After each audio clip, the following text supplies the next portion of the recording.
Hello, welcome to PODnas. This is a sports show with some Cajun flair. I'm Daniel Hawks. That's Jarrett Roser. Got the point wrong. There we go. I realized as you started that we're on opposite sides for I some know. reason, and I there's don't. no This is no way he very gets much this. weirding me No out. way he gets this. I can't. Oh man. Oh, I'm going to Michigan. All right. I'm flipping. This is Too soon. Too soon. Too soon. But first off, we're gonna get into the LSU Vandy game. The big news of the weekend, though, was Bryce Underwood flipping from LSU to Michigan. We will kind of cover that most of the show today, get into some other Louisiana college schools update from the action this weekend, and our high school top plays of the week. We're going to need something good after this convo, I feel. Jarrett, how are you doing? How do you feel on that side? I still can't get It's it. nice. It's nice over here. Yeah. It's really cool.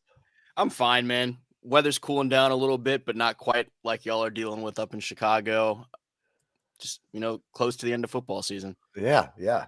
So let's get into that at the end of football season. LSU played Vanderbilt this weekend. They really just came out and they took care of business. I don't know if there's much to really take away from that because the other news of the weekend was so big, but I would say with that Bryce Underwood news happening, and LSU, the team still coming out and really like the way that they won. And besides, after that first play, it really wasn't ever in doubt, or that first touchdown by Vandy. But that could have been a huge distraction, I think, and it wasn't. So I think that was something really good to see. But what did you see from the game this weekend? I think they badly needed a win for a laundry list of reasons. They'd lost 3 straight. We talked about it was the third time in the 2000s that it happened. They hadn't had a 4-game losing streak since Jerry DiNardo's last year back in 99. They hadn't lost to Vandy since 1990. And then outside of what that team is dealing with and trying to get right on the field, the whole dynamic of Bryce Underwood flipping. And so the fans go into that game really restless. The crowd was announced at 102,000 something. And I just tweeted that with a little cap emoji. It was not that crowd size in the stadium. And when the game starts and there's a couple of kick return mishaps, the ball gets loose on the opening kickoff. Fortunately, LSU recovers. That could have been disaster central right off the bat. And then you get stopped badly on that second kickoff as well. But the long touchdown pass, 63 yards on Vandy's first offensive possession, a 3-and-out on LSU's first offensive possession. And it was getting tense in a hurry in Tiger Stadium. There were some, fire Kelly chants and all those things. And just, it had the potential to get real miserable, real fast. And instead, that LSU team responded and took control. The game ends up being 24-17. It wasn't that close really down the stretch. Outside of that first touchdown strike and then a late score by Pavia, it really was an LSU controlled game, and they needed it badly. And credit to the leadership on that team, guys like Josh Williams, who comes out and has a career day with 151 yards from scrimmage. We talked about that touchdown run before the show. That touchdown run was pretty. I should say pretty. It was brutal. It was bruising. His first game where he's rushed for 2 touchdowns in the same game. He had a game a year ago where he caught one, rushed for one, but a lot of notes for Josh during the course of the day. Garrett Nussmeier had what Brian Kelly called, considering the competition in the moment and whatnot, his best game of the season. And Kelly said similar things about a few leaders like Will Campbell, DJ Chester. He was impressed with his game, a guy that's been kind of up and down through the season. But the overall emphasis from guys like Josh and Nuss and Will and Greg Penn and so on through the course of the week, from a players only meeting early in the week to just the way they carried themselves all week long, and the way the younger guys followed behind that. And then it all culminated with Saturday's performance was, great to see, I guess, but really just a necessity. And so, for sure. So they get that done and can kind of start getting out of that funk and try to finish this season strong, which will be big for this group, but also big to try and set the tone for what's ahead and kind of springboard from this season into some more positive things in the future. Yeah, next game is going to be Oklahoma. That's going to be at home this weekend, post-Thanksgiving. Excited to see this team take on Oklahoma that's just coming off such a huge win at Bama. So we'll definitely keep you updated on that for sure next week. Now let's get to the news. Bryce Underwood flips from LSU to Michigan. LSU was reportedly going to offer him about $1.5 million over a 4-year span. Michigan. The 1.5 a year for the Yeah. 4-year Yeah. span. Yeah. Texas comes out and does 4-year, $10 million. It's, they're funded by a tech billionaire, Larry Ellison. It sucks. It's a gut punch to be an LSU fan, especially the. I don't know if you talked about this either in our last show or you've definitely said it before on shows, but after there was such optimism that even during the struggles this year, that next year this 5-star recruit is coming in and is going to. It's hard to ever say that a 18, 19-year-old kid is going to change everything for a franchise or for a college culture, everything like that. But that's what it kind of felt like. So I think my questions to you are, how does this affect the rest of next year's class? And also, how does it affect Brian Kelly, the team right now and moving forward? And overall in general, just maybe his status or how safe that seat is. Realistically, I have to walk back everything that I said about people being an idiot because this does change stuff. Yeah, and I think, look, numbers get thrown around now, and it's all kind of vague, and what the specifics are behind the scenes can kind of fluctuate in some ways. But there have been numbers mentioned for Bryce going to Michigan up toward 10.5 million, up toward 12 million, and so a lot kind of flying around there. That, I think, is a big piece of it when you probably can't match that number. And then when you pair that with all of a sudden Tom Brady's FaceTiming you every week to talk about supporting Yeah. you if you go to hometown Michigan. And so a lot going on there while LSU is floundering for the better part of a Yeah. month. And so I don't fault Bryce at No. all. No. If I'm an adult, or if I'm, if I have a kid, or if I'm a kid, whatever the circumstances may be, if it's me or my son or whoever, you have to do what's best to set you up for No. life. And that difference is crazy. And so let's Yeah. get that part out of the way for sure. And regardless of how it all happens, Do you think you'll have a butler at Michigan? I would get a butler. I would get a look, butler for whatever, my with condo that I'm going to be able to buy with my own money. with the kind of money Bryce is about to make and the salary that Bryce Underwood butler could make, I would consider being Bryce's butler for whatever that salary may look like. I think just, I know Bryce a little bit, just having met him through some 7-on-7 stuff, Yeah. and I like Bryce a lot. I'm gonna Are pitch you it out. putting the call out to be No, Bryce's butler right now? I'm pretty content down here, I guess. But I was gonna say Bro, you just said I guess. I'm sorry to keep interrupting you. maybe pitch it as a new age Fresh Prince. He goes to Belleville High School, the Fresh Prince from Belleville, and he has a Jeffrey the Butler situation. He's the new Will Smith. I don't know. There's opportunities here. I'm just saying, listen, if you're the network, get on it. All right. I think there should definitely be a sideshow for Bryce's first year with him and his butler, Jarrett Roser. What I do want to throw out there, which I threw out on Twitter pretty immediately, is Bryce had that phenomenal tiger chain that I don't see why he needs to hang on to a purple and gold tiger piece at this point. So if he's looking for someone to offload that, I mean, hit me up on that. But back to the seriousness of the loss of Bryce Underwood from this class. And when I was still at Rivals, it's called the sting factor or whatever, that you kind of write about how much it hurts. And I think simultaneously it's important to recognize that recruiting and any level of talent evaluation, whether it be high school recruiting or professional drafts or outside of sports, just hiring for positions, is always an inexact science. And when you're talking about teenagers and the way that they're going to project in the years to come, it's that much more inexact. And so you never fully know who's going to pan out and who's not.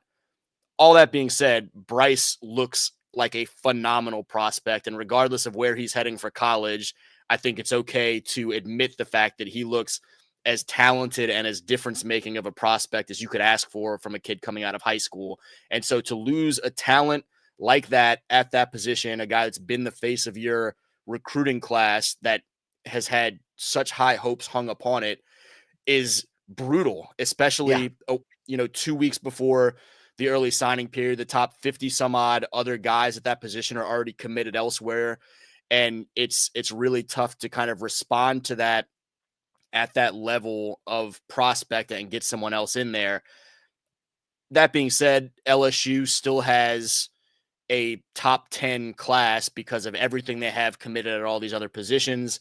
They have some guys in that room that we'll see how things play out in terms of Garrett Nussmeier. Looks like he may be more likely to come back now than he might have looked 3 weeks ago. And we'll still see after the season how exactly it plays out for Garrett.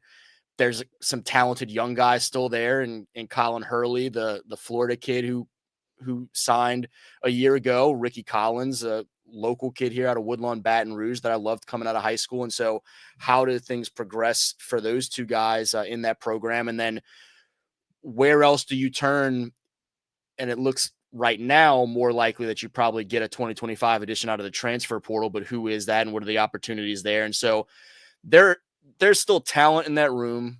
There's still, theoretically a year before Bryce would have taken the keys to the program anyway. And Yeah. so there's a lot still to sort out in terms of how things pan out for Bryce, how things pan out for this class. But right now, LSU's attention turns mainly to keeping the rest of the group together, because there are certainly guys in that class that were real excited about the opportunity to play with Bryce Underwood. And there's a guy or two that quite easily could end up now in that Michigan class along with him, but making sure that wherever guys are attempted to be poached from other directions, that you kind of keep the group together and continue to build upon what you have currently intact and not let it unravel. And so I think also that Saturday win was a big part of that too, in terms of just some positivity as well. Absolutely. So here's my prediction, which is probably going to be wrong now because I'm making a prediction. Uh, Ricky Collins plays Bryce Underwood in a college football playoff game in 2 years. Uh, and the hometown kid beats Bryce Underwood in the college playoff game and becomes a darling. And that's what I want. That's going to be my wish casting. I'm going to manifest that. So, and it's You kind of a full circle moment. you couldn't ask for a better way for it to play out right now for a hometown kid and for I all the would love fans that. That here. would be great. That would be so great. Because one, and I've been pessimistic about LSU fans all season, but uh, seeing that would, they're never going to admit, no fan is going to admit they're wrong after the wrong has happened. But if that were to happen, they would obviously be so behind the hometown kid that I think it would be better than the guy who you're paying $1.5 million to be there that isn't from the area, that isn't, entrenched in the Baton Rouge community from start. That would be much better for myself as a Tiger fan to root for. Like, yeah, Bryce, and this is also me dealing with this. Bryce Underwood is probably going to be amazing. Uh, I, I have uh, every bit of confidence yeah, that Bryce is going to be phenomenal wherever he ended up. And look, Baton Rouge fans, many that I've seen on Facebook, have been calling for Ricky Collins throughout this losing streak of late for LSU. And I think that's a bit premature, and that there's yeah, a little bit of a loss of understanding of kind of just further along a guy that's been there for years and where Nuss is and what he's bringing to the table versus Ricky, who's a talented young guy who's continuing to develop. And maybe we could have seen more of Ricky at times this season, but I think trying to throw the keys to the entire program to him right now was a little bit premature. But I I really do look forward to how things continue to go for him in the years to come. And then Colin Hurley, who was a really highly heralded guy. He's from out of state, so we haven't heard about him and watched him grow up quite the same way we watched Ricky, who's a kid that was in my journalism class at Woodlawn High a couple years yeah. ago. But Colin is a guy that when I did see on the recruiting trail was extremely impressive. And so watching how it plays out for those guys will be interesting. Granted, the moment either one of them has a bad game, the LSU fans are going to be ready to throw them to the sideline too, because that's just the way that it works. But looking forward to what's ahead for those guys. Absolutely. So I think the biggest takeaway here is this sucked, but that doesn't mean there's reason for there to be so much optimism lost. And I feel like that as a show, we've been like harping on that. Like, let's like look at this like kind of logically, and like let's really look at what are the pieces in front of this that are making it go. And is it as bad as it seems? Because in the moment, it can just seem awful, and fans are fans and they overreact. But I don't think this means that the LSU program is now, McNeese. Like, and no diss to that program, but like it doesn't mean Who that they've dropped off a level. Yeah, I don't want to talk about the McNeese loss. Okay. Well, no, I mean we'll get there, but it probably hasn't trickled its way to you yet, and I didn't mention it before we started. But McNeese actually fired its head coach this morning, and so you picked an interesting direction to go with the random FCS school that you picked. Yeah. Well, that's how I do. I make right predictions all the time. And if you do you have anything else about the Bryce news, the flipping? No, I think just you kind of hit a little bit of it on the head in terms of the fact, and I mean, I guess we both kind of hit on this from different angles, but it's one guy, it's one 18-year-old kid. If Bryce is even 18 yet, 17, 18-year-old kid who I think is extremely talented, but is still just one kid. And we'll see how some things continue to progress. The interesting news on Monday out of Brian Kelly's press conference is he minced no words in saying LSU was going to be very aggressive in the transfer portal, and that as much as quarterback is a priority and they still plan to get a quarterback in the 2025 class, that the overall roster is more of a mentality for them, and that they don't want to mortgage. And I think this kind of alluded to some of the financial dynamics. They don't want to go all in on any one guy at any one position over the opportunity to build out a more complete roster, and that the program was a little bit more conservative in the transfer portal chase last year, feeling like the options that were there for them didn't necessarily warrant going all in, but that right now they see opportunities and needs and whatnot to really be aggressive with some of their spending, quite frankly, in the transfer portal. And so watching what happens over the next month and then into the spring window as well, I think is going to be interesting to see how much they being the staff and they being the money men behind the scenes with the collective and Yeah, whatnot really follow through with that, and what we're looking at come summer. absolutely. It's gonna be interesting no matter what. So we'll keep you updated on that as it goes along. But yeah, let's get into these other games. UL took care of business. Tulane was off, I believe, Yeah. right? Yep, Tulane was off, but they play this Thursday. I got to meet Matt Forte this week. Talk a Yeah, little man. Tulane. Which he also gave me he also gave me some insight that he's working with the like Tulane. He's working with Tulane College, just so you know, kids coming in, like helping with that recruiting process as well, which I thought was really great to hear. And then yeah, we can talk about you went 7-0 last week and like effectively drove the nail into my coffin unless I go on some absurd run, which we're about to get into bowl season and stuff like that, where I think maybe we'll do a bowl mania. One wins it all. Well, and what me versus you. We'll see who can do the best bowl pick 'em. Are we so if we did this, if we had a during the course of the season, a best 2 of 3 of the weekly pick 'em and the playoff prediction draft thing and then the bowl mania, will I have already sewn up the 2 of 3 by the time we even do a bowl mania?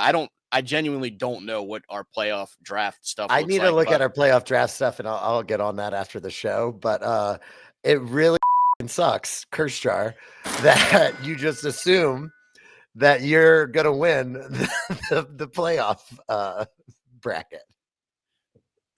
I have no idea. I don't know. I have the number one team in the country. Okay, still riding strong. Okay. So you have Oregon and I have You have Ohio Georgia and State and Ohio Ohio State State, and Penn State, I think, and I have and Texas. Tennessee, who I think looks like one of the higher likelihood SEC teams to sneak in. And I have LSU and Bama, and they're both probably out, so that sucks. do I have Did you? both boy? No, you have Tulane. I think I have Boise, and you have Tulane. Yeah, And yeah, so a yeah, lot's yeah. going to hinge on that conference game. Yeah, so we'll see. Well, I know we keep saying we'll update you next episode. I think we'll actually update you next episode. And come up Yeah, with but punishments, come up with what I'm going to have to do. So it's probably going to be sing something. Who knows? the rest of those games, you mentioned the Cajuns take care of business. They were down heading into the second quarter and then outscored Troy 27-0 in the second quarter. They scored 30 straight points overall and kind of cruised to a 51-30 victory. Tough weekend for Louisiana Tech, ULM, Northwestern State, McNeese State, who I mentioned, all those teams dropping those games. McNeese State moving on from Coach Gary Goff. Northwestern State finishes the season 0-12. Louisiana Tech now out of bowl eligibility contention. ULM would have to beat the Cajuns to get to 6-6. The one that we didn't get a chance to talk much about last week because of just kind of the timing of it being on a Thursday night was that River Bell Classic that Southeastern Louisiana wins on a walk-off kickoff 19-16 against Nicholls State.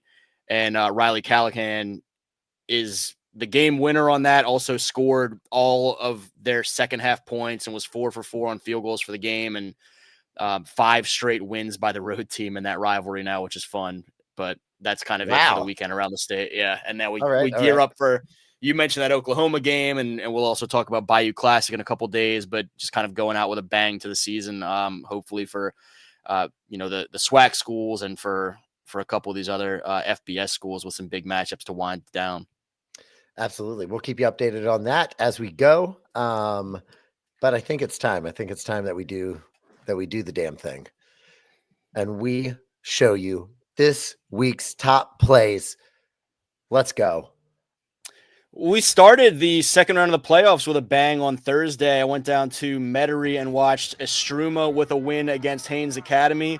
This is Estruma right here. Quarterback Frank Alexander takes a snap out to his right to David Johnson. They call him DJ. Double pass to Dion Shavers for a big touchdown there in the second quarter to help stretch that Estruma lead.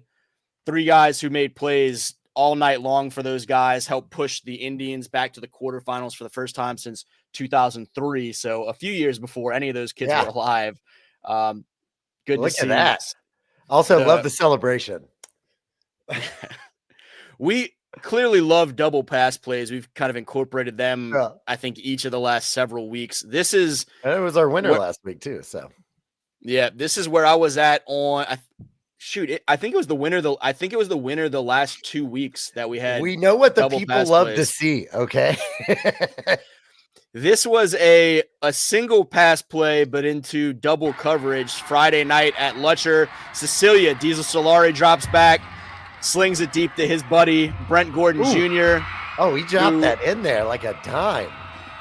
Through 2 defenders, through a PI situation. Ends up getting the touchdown pass to Brent Gordon Jr., the Louisiana Raging Cajuns commit. And those guys, as an 18 seed, are now back to the quarters this year. They went down to Lutcher, handed Lutcher its first loss of the season. That Cecilia team was in the Dome a year ago, was banged up this year, tried to give Diesel an opportunity to get healthy during the course of the year. And so they're an 18 seed, but as Coach Dennis Skane said, is confident of, and he kind of shook it off. He's, I don't know if we're 18, 19, whatever the hell the seed is, we're the most confident of anyone probably to ever be that seed that we can go on the road and get some wins. And so far, so good. 2 for 2. Love to see that. That's great. Yeah. The 7th seeded Riverside Academy Rebels got a big win against Hamilton Christian down in Division 4 Select. This is a freshman right here, Kenrick Boogie Johnson, who takes the Wildcat handoff, gets about 15 yards downfield, and then kind of tosses over to Dedrick Lasty, the senior, who I think has been player of the week candidate before, and Dedrick goes the rest of the way. They end up getting a big win. This video courtesy of WAFB, and shout out to we call him Boogie, Kenrick Boogie Johnson, the freshman. They called him Kentucky at one point on this. I think just having trouble reading a teleprompter or something. But whether you want to call him Kenrick or Boogie or Kentucky, man, the scoop has you fallen.